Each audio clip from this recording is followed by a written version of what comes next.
My name is Kaylin, and I'm 31 years old. At my cousin's birthday party, my sister handed out party favors to everyone she deemed worthy. When it came to my daughters, they were given a bag with nothing more than a sticky note that read, "Try harder next year."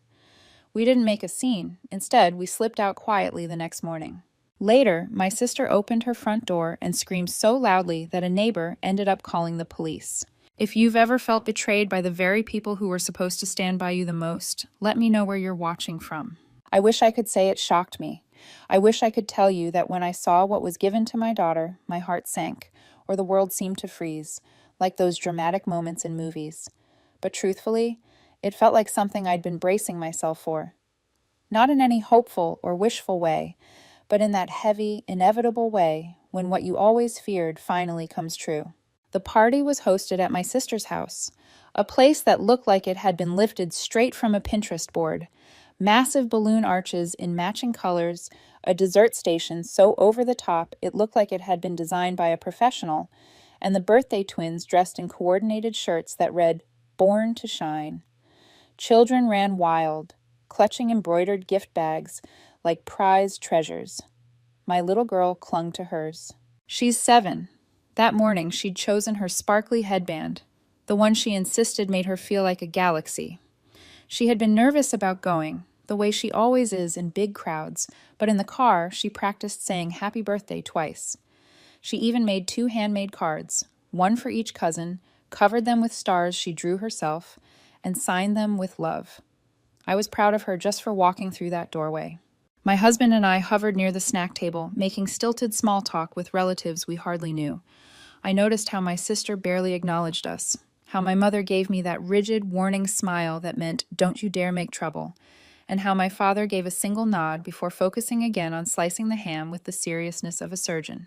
Then came the gift bags. Each one was decorated with glitter names, stuffed with plush animals, bubble wands, personalized water bottles, and shiny keychains with the child's first initial. One by one, the kids lit up, tearing them open like it was Christmas morning. At last, one was handed to my daughter. A plain white paper bag, no sparkle, no name tag, just a crooked sticky note slapped on the front in my sister's unmistakable handwriting. "Try harder next year."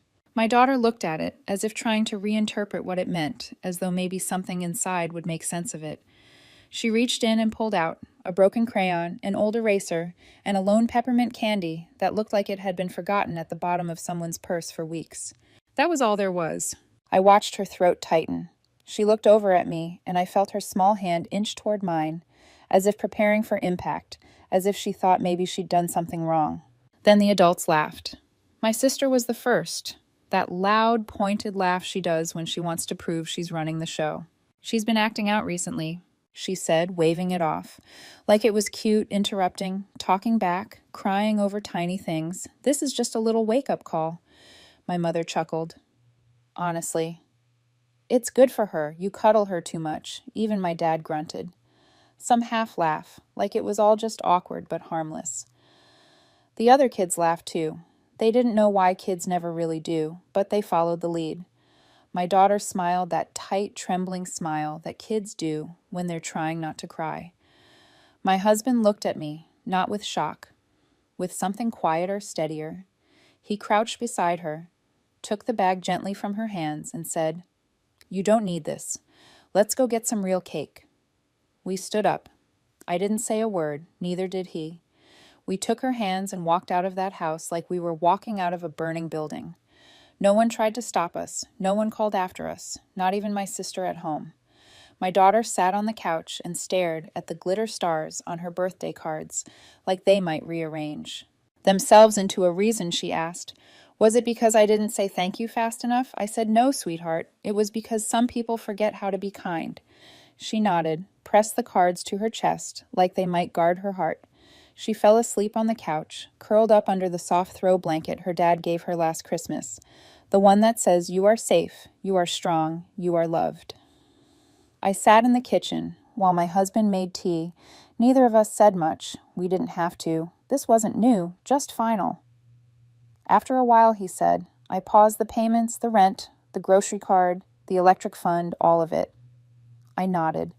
I opened the drawer where we kept the important stuff, pulled out the folder I'd been adding to quietly over the years, text messages, photos, a printout of the email, where my sister asked if I could take care of her kids for a week so she could go on a much-needed solo reset trip. The Venmo receipts, the one where I covered our parents' property tax, and they said, "We'll pay you back after the cruise." The folder was thick. I added one last thing. The sticky note, "Try harder next year." I slipped it into a clear sleeve right on top. My husband watched me, didn't say a word. But when I looked at him, he nodded. Not like someone giving permission, like someone saying, "Finally, tomorrow morning, I drop something off quietly." No message, no confrontation, just truth. They wanted to teach my daughter a lesson, fine. They were about to learn one too. It didn't start with my daughter. That's the part that really hurts. It should never have reached her. She should have been safe, protected, loved by her entire family, not just the one she was born into. But it did start long before her. It started with me. Growing up in my house meant learning how to perform, how to twist yourself into whatever version of a child got the least amount of criticism that day. It meant reading the room before you even learned to read a book. It meant silence was safer than honesty, and pretending to be happy was easier than explaining why you weren't. Emma was always the favorite. That was never said out loud, not directly. But it didn't have to be. It was in the tone of voice my parents used when they spoke to her, in the way they lit up at her stories, even when they were dull, in the way my accomplishments were acknowledged with a distracted, "That's good," while Emma's most minor wins were met with celebration cake and 50 family group texts. I remember once in 3rd grade, I came home clutching a certificate for perfect attendance. I had fought through colds and stomach aches just to earn that paper.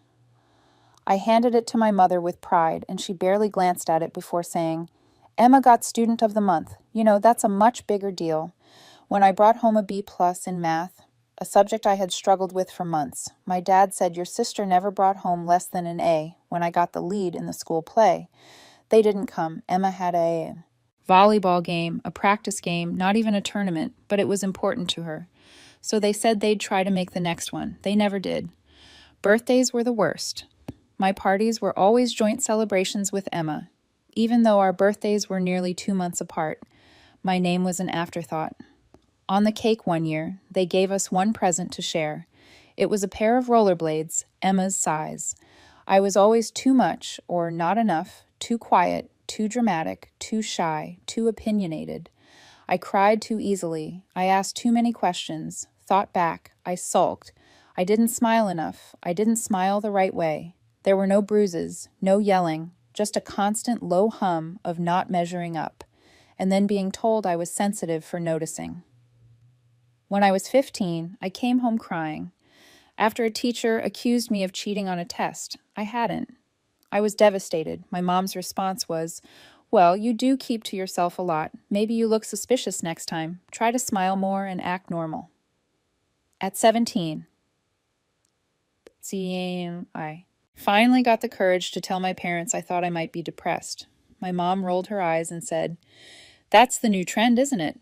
Everyone thinks they're depressed. They're just bored. Find a hobby." Emma told me I was being dramatic, then borrowed my phone charger and never gave it back. By the time I left for college, I was numb. I didn't expect them to come to move-in day, and they didn't disappoint. They mailed me a card a week late with $25 and a sticky note that said, "Don't blow it." I didn't blow it. I got through school, found therapy, learned how to name things: emotional, neglect, scapegoating, passive-aggressive control. I learned how to unlearn it when I met my husband. I still carried the fear of being too much. I even apologized once for crying during a movie. He didn't make a big deal out of it, just handed me a tissue and said, "That scene really hit, huh?" Like it was the most natural thing in the world. He was the first person who ever asked me what I actually wanted for my birthday. And not only asked, but got it right. Not because he guessed, but because he truly listened. When I told him about my family, I softened the truth, made it sound eccentric rather than hurtful. He didn't pry.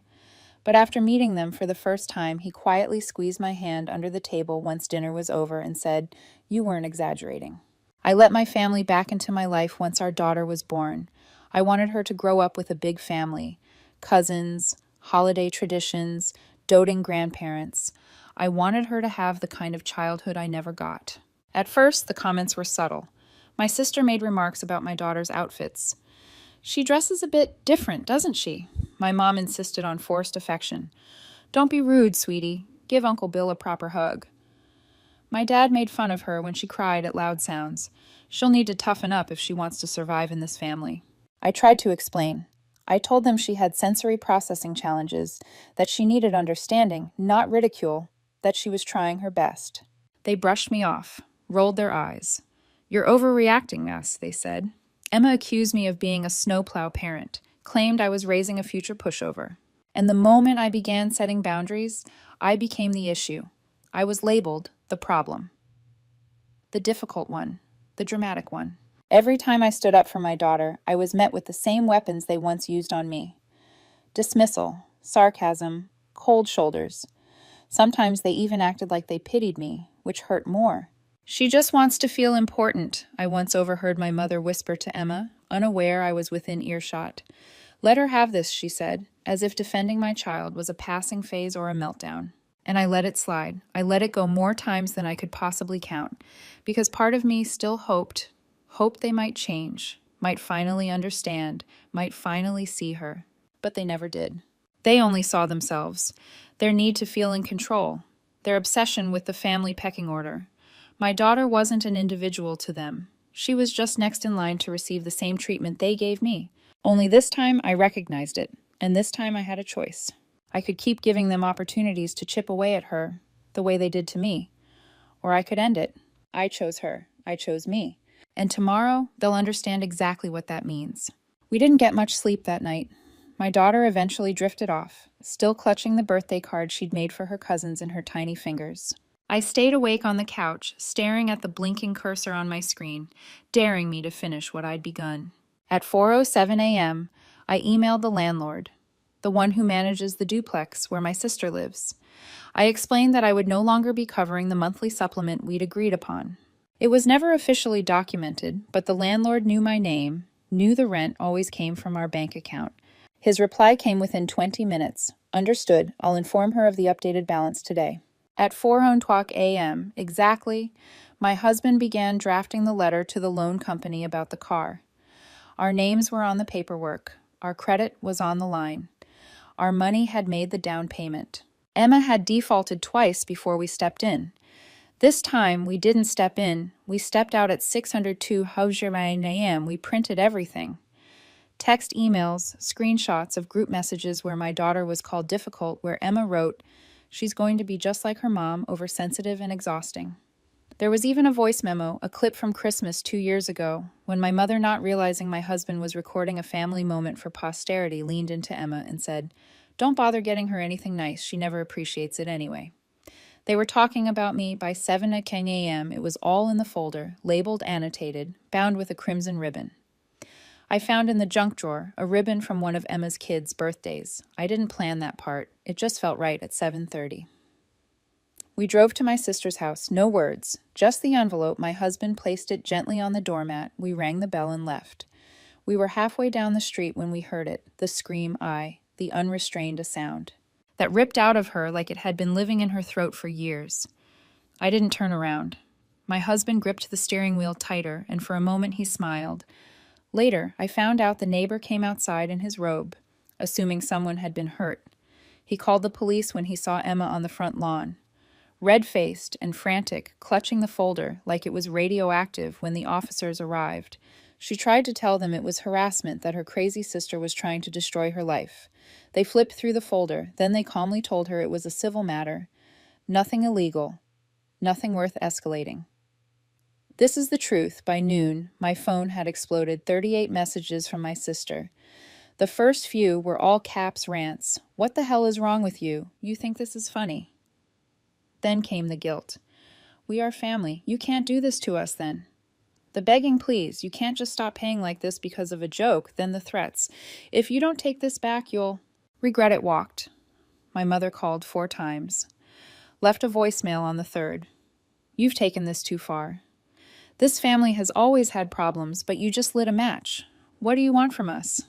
She sounded more angry than sorry. I didn't respond. Instead, I sent the digital version of the folder to our extended relatives, my aunts, my uncles, my cousins, not with commentary, just a simple subject line. In case you ever wondered why we stopped showing up by the end of the day, I had 20 replies. Half of them were some version of I had no idea. One cousin sent a single line, "Good for you." The real fallout started 2 weeks later. The landlord followed through. Emma had 30 days to pay the full amount or face eviction.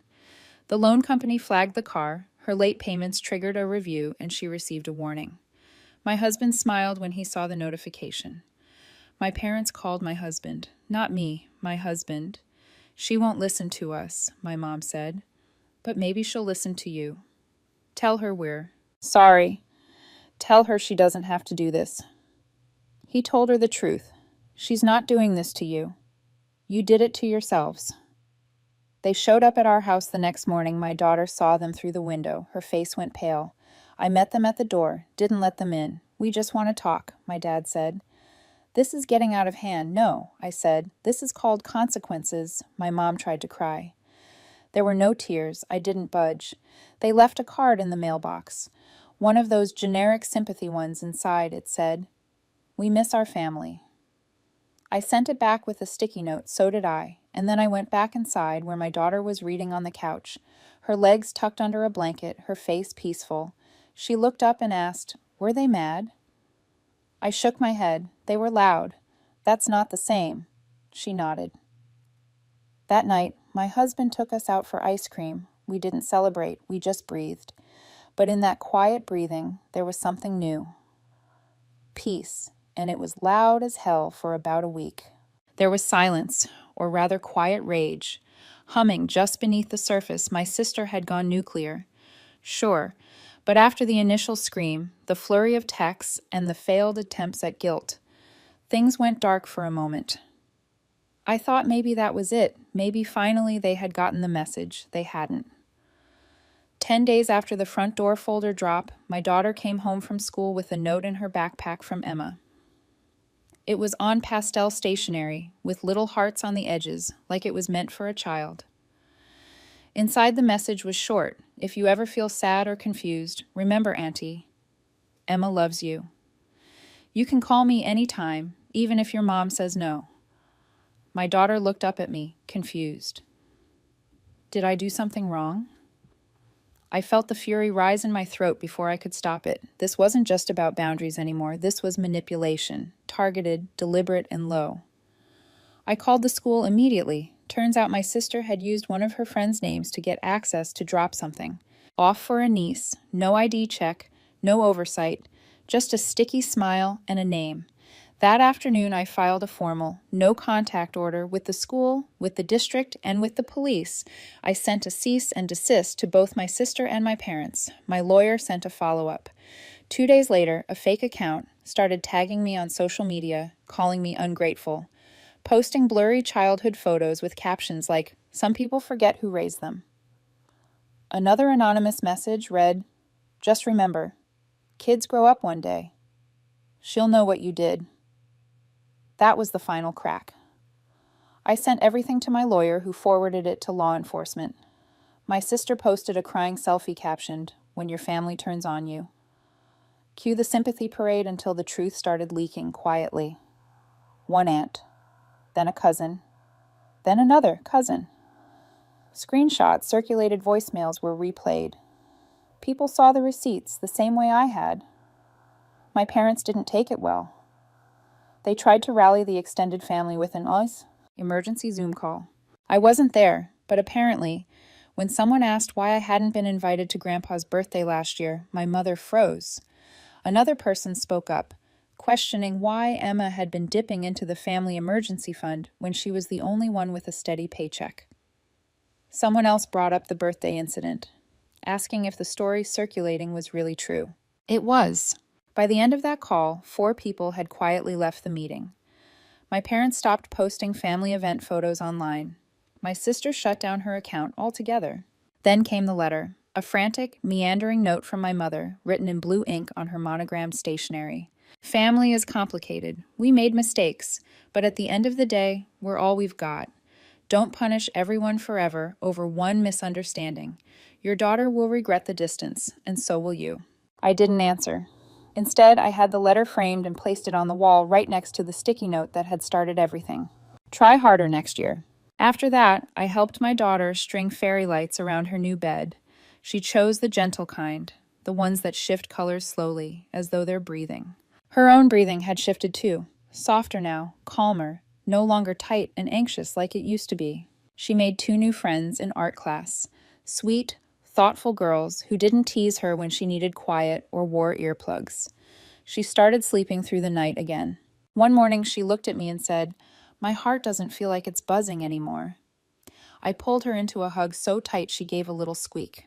And then something else happened. At the end of the school year, her class hosted a family day. Students could invite one adult to share cookies and display their artwork. Naturally, she picked me. Her project was a painting, swirls of galaxies and soft pink comets.